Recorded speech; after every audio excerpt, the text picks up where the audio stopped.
Hello, and this is my 1940s vintage old air compressor. This is my grandpa's, and he probably bought it right after World War II when he got out. But he hasn't, since he's in the nursing home now, he hasn't used it in about probably 5 years. But I just saw it sitting there, and I thought I'd try and get it running. Replace the electrical cord here, you see. Got a new cord down there. It plugs in. The old one was all eaten up right to heck. I cleaned it up, oiled it up. Still got a lot of cleaning to do. Put one of the quick connects on it, you see, so I can run air tools and stuff.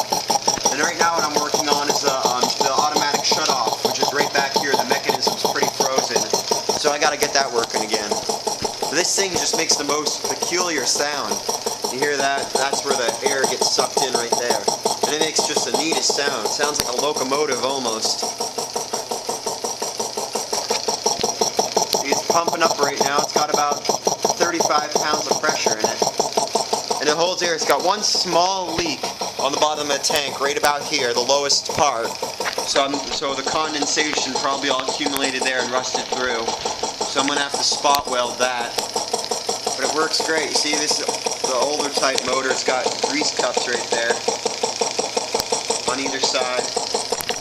And this end, it's got a tiny little piston in there. It's got an oil sight level over here. You won't be able to see it, but that's where you dump the oil in right there. But it works great. It says it was made by the Kellogg Manufacturing Company. And it just works like it was brand new almost.